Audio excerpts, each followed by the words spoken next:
Now, even though the Steelers won this game, congratulations! Oh my God. and the Ravens took an L, does that make the Steelers a better team? No. Does that make the Steelers a bigger threat? Hell no. The Steelers only put up 18 points, and every single point came from their kicker. Field goal. Nothing else. Are they a scarier team in the NFL than the Baltimore Ravens? Hell no. Maybe in FIFA. They're out here kicking more field goals than throwing the ball, running the ball. No, they're only putting up points by kicking a field goal. That is not something you could respect in the NFL. Boo this man!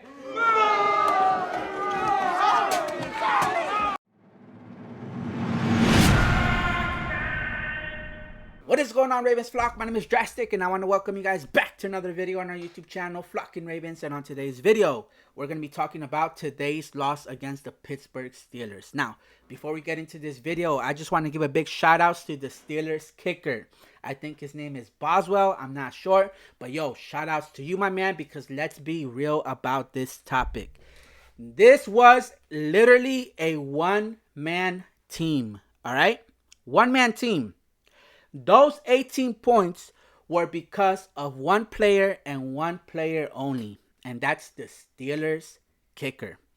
Nobody else on that team showed up. It must be nice. It must be nice to have an elite kicker on your team that you could depend on when the game is on the line.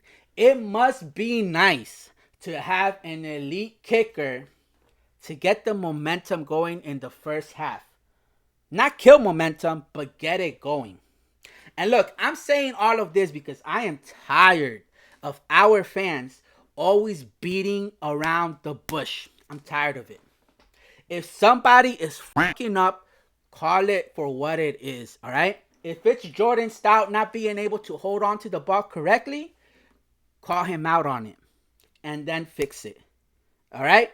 Let's hold our players accountable. If it's Justin Tucker messing up every single week and it's not Jordan Stout, bro, call it for what it is, call him out on it, and fix it.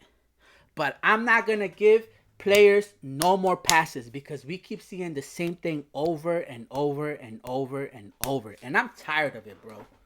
Because we just got a preview of what the playoffs is going to look like this year, next year, and every other year.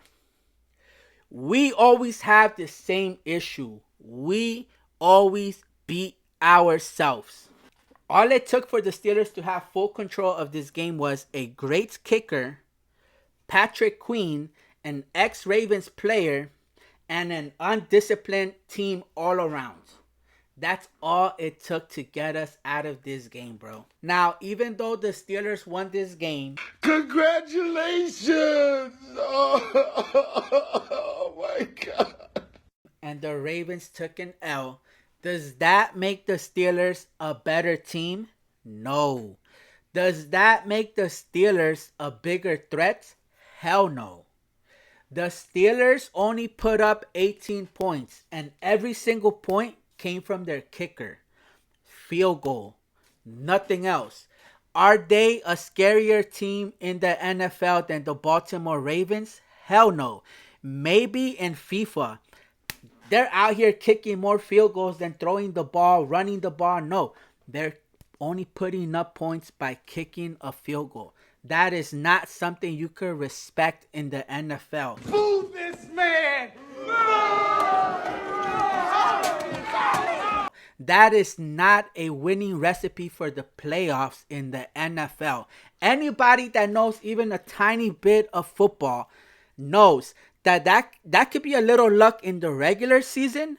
That could be maybe just enough to win a game in a regular season.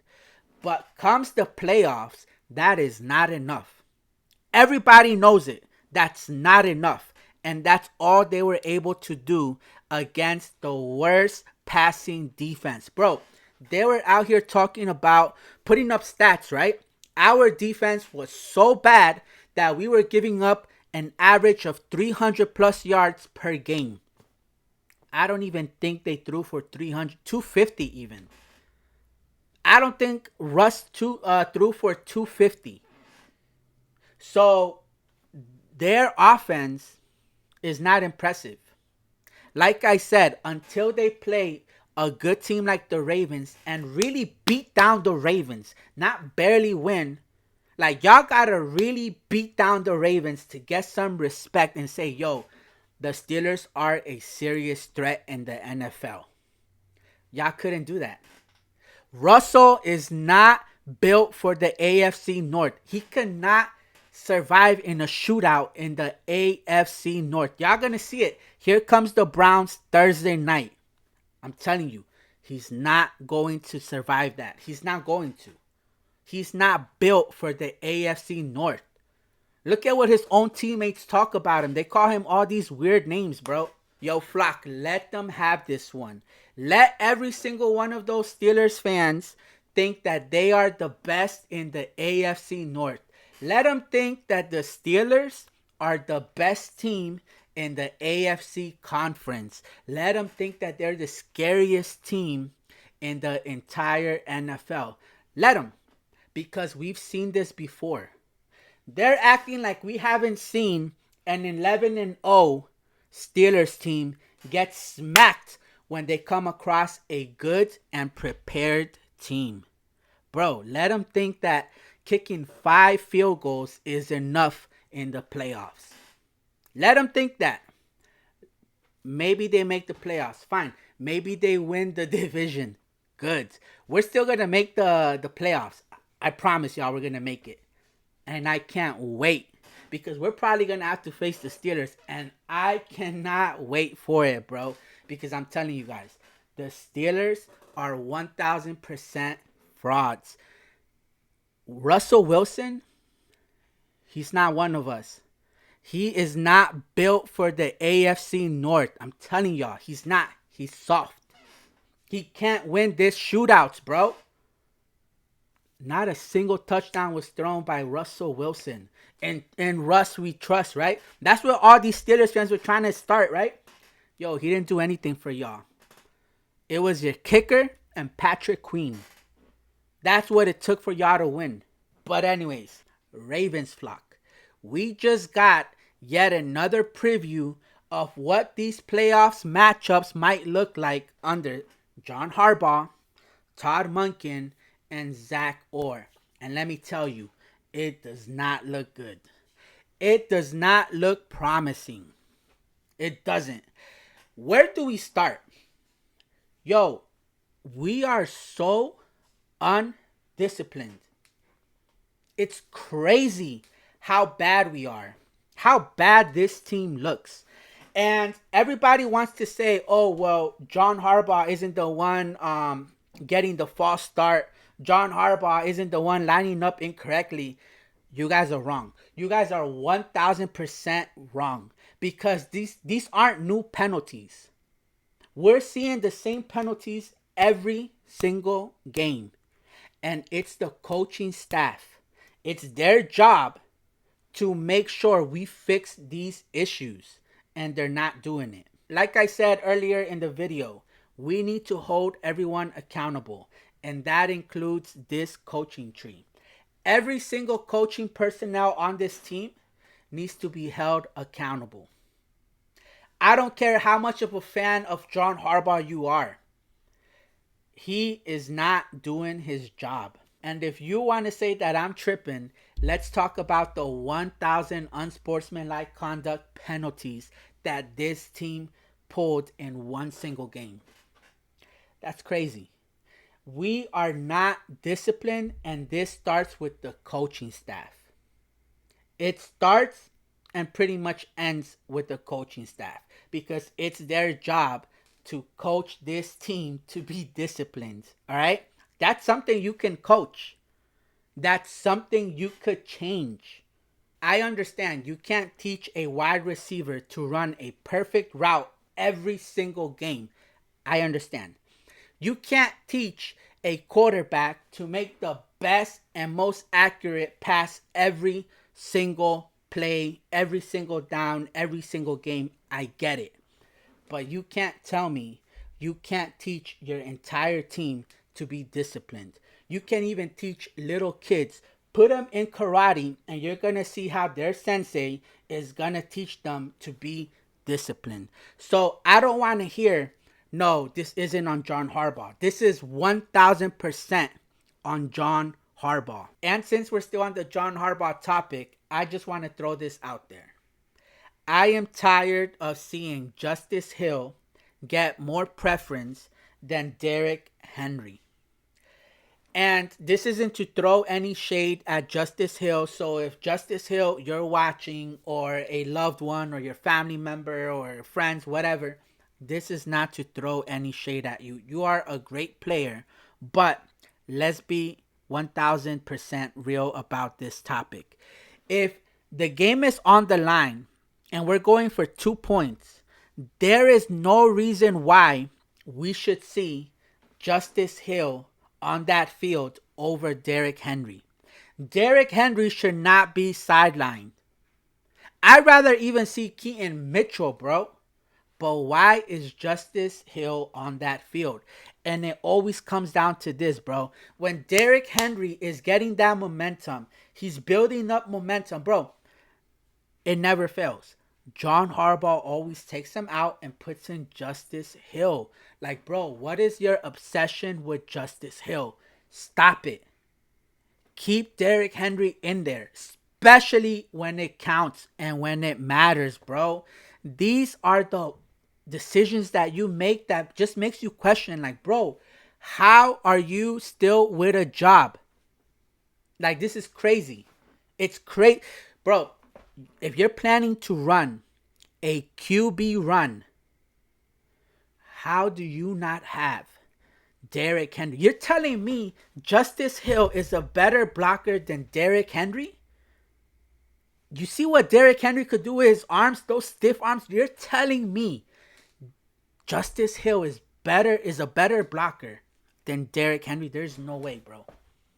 There is no way. Maybe the play call was not the worst, but it's these personnels, bro. I'm so tired of seeing the same mistakes, bro. I don't have a big issue with the plays you call, but it's the players that you put in, bro. I'm tired of seeing Justice Hill.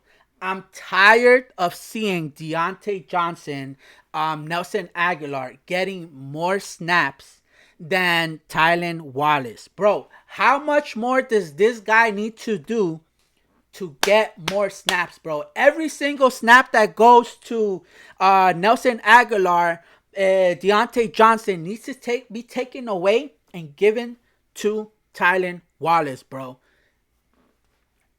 These are obvious decisions that need to be made. And for some reason, I feel like it has to be John Harbaugh's ego. I don't know what Tylan Wallace did to John Harbaugh, but this guy deserves more snaps. He deserves it. And you would think it ends there, but no. Bro, why do we keep putting Brandon Stephens to cover all these number one wide receivers? Like, it's crazy to me. When is this gonna stop? All these obvious changes need to be made ASAP, and we're waiting on it, but John Harbaugh fails to do this every single game. And on that note, I want to say every single snap that belongs to Brandon Stephens needs to be given to Tre'Davious White after this game. Until Brandon Stephens proves during practice that he deserves some of his snaps back, we don't want to see Brandon Stephens out there anymore. I'm sorry, bro. I rooted for Brandon Stephens after what I saw last year, but bro, we are not getting the same Brandon Stephens from last year. This is a whole nother Brandon Stephens, and I'm not having it. I'm not having it. Now, I'm not saying he can't get back to the Brandon Stephens from last year, but right now, like I said earlier in the video, if you're fucking up, we gotta call it for what it is. And Brandon Stephens is not cutting it right now. Now, again, listen to what I'm saying. Right now, he's not cutting it. Boo this man! But that is not to say he can't get back to the same form from last year. And of course, we saw some great plays from Brandon Stevens, Kyle Hamilton, Roquan Smith, our defense, our offense. But here's the thing. For every great play, there's a penalty. And you can't win football games if you have a penalty for every single great play. You just can't win that way. And you know how else you don't win games? If you don't cash in on your turnovers. Bro, this has to stop. We cannot keep asking our defense to step up and not cashing in when they finally do it. We've been asking the defense since week 1 to step up, to get back into rhythm, because they have not been the same defense from last year. Not even close. And now that they finally get their shit together, we can't cash in. The number 1 offense in the NFL cannot cash in. It's crazy. We are not going to win many games in the postseason if we cannot cash in on these turnovers. And cashing in does not mean rely on your kicker. Not because he's been missing, but we've seen this before. That's not enough. We need to put up 6 points every single time the defense gives us a turnover, because not only could that possibly get us ahead, but that kills the other team's momentum. We need to start playing like straight bullies. We cannot keep playing the way we're playing. Now, I understand there's a lot of new fans, so maybe I can't talk about the early 2000s and whatever, but okay, let's go back to 2019. Bro, our defense had that talk. Our defense had that attitude, that dog in them. Especially when we got Marcus Peters in our locker room. Bro, y'all remember, we don't have that anymore. We don't have that anymore on our defense. Maybe Roquan every now and then, but lately, we haven't seen that from Roquan. We haven't seen that from none of our players. So, we need to start playing like straight bullies. If our defense gets us a turnover, we gotta punch them in their mouth and put up 6 points. We cannot settle for 3 points. We can't. We gotta stop relying on Justin Tucker. Not because he's missing, but that just has to stop. That cannot be Ravens football. That is not playing like a Raven. That's what we do. That's what we've been doing lately. Like, every time we get close to the end zone, and I understand that's the right thing to do and everything, and I'm not saying go for it on 4th down every single time. I'm not saying that. But when our defense just got us a turnover, we have to go for it. We have to keep that momentum going. We have to punch them in the mouth. We have to go for the kill. And we have to force them to respond. And you're going to see how quick they fold. That's how you play like a Raven.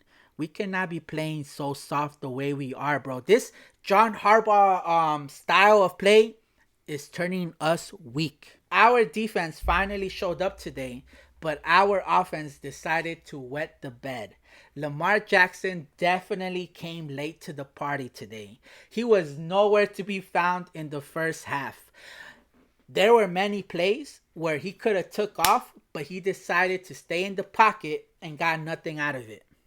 Nothing out of it. Sometimes it is not a horrible thing to get a play through your legs. If you could save us, get that first down using your legs, great. If something is open and you can make a play with your arm, great. Either or, we're going to receive it with the same amount of wow.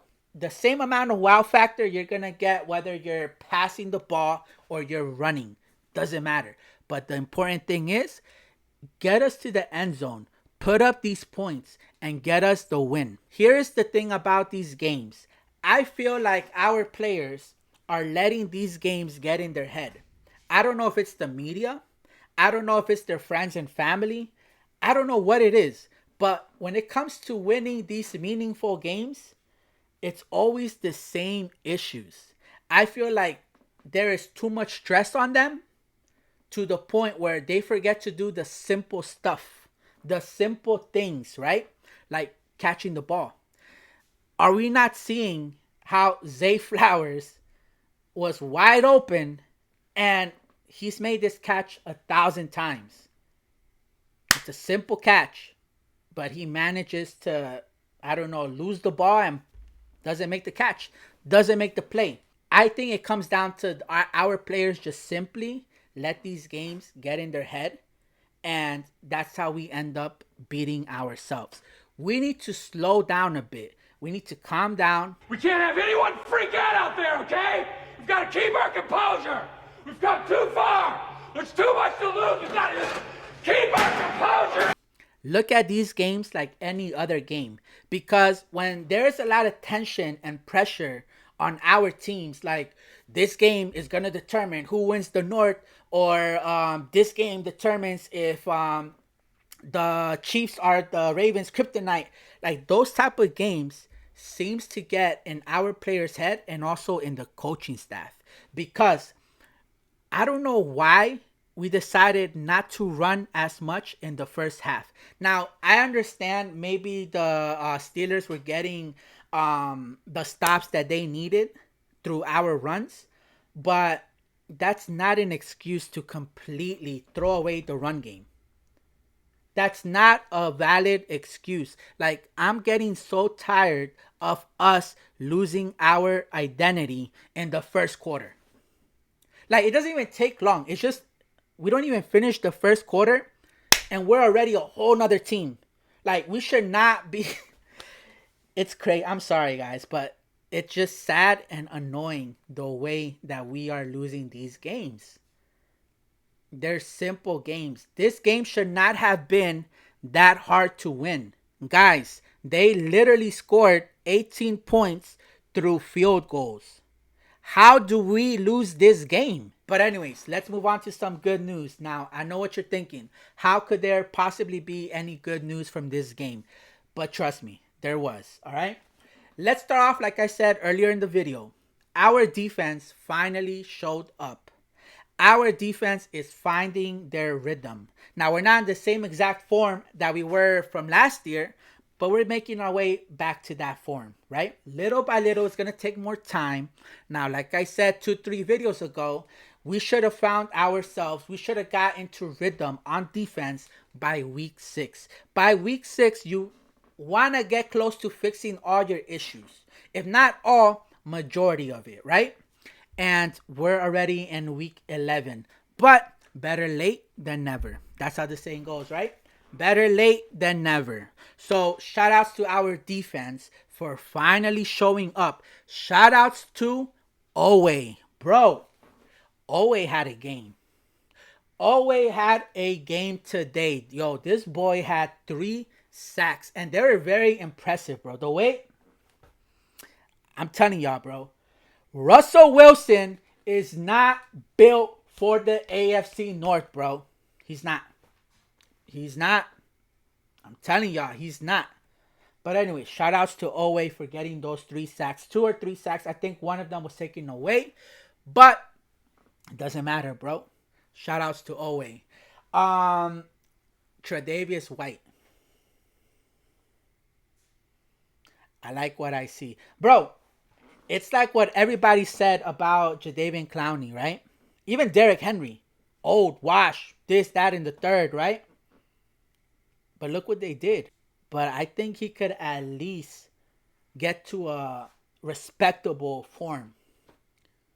To a point where he definitely deserves all the snaps that go to Brandon Stevens goes directly to Tre'Davious White.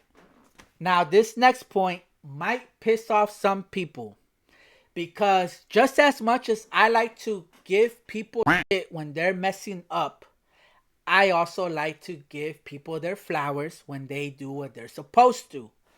So with that being said, John Harbaugh is finally not wasting our timeouts and our challenges.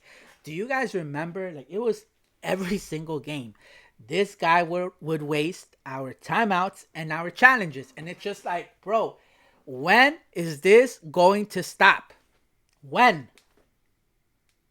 And it stopped in week 11.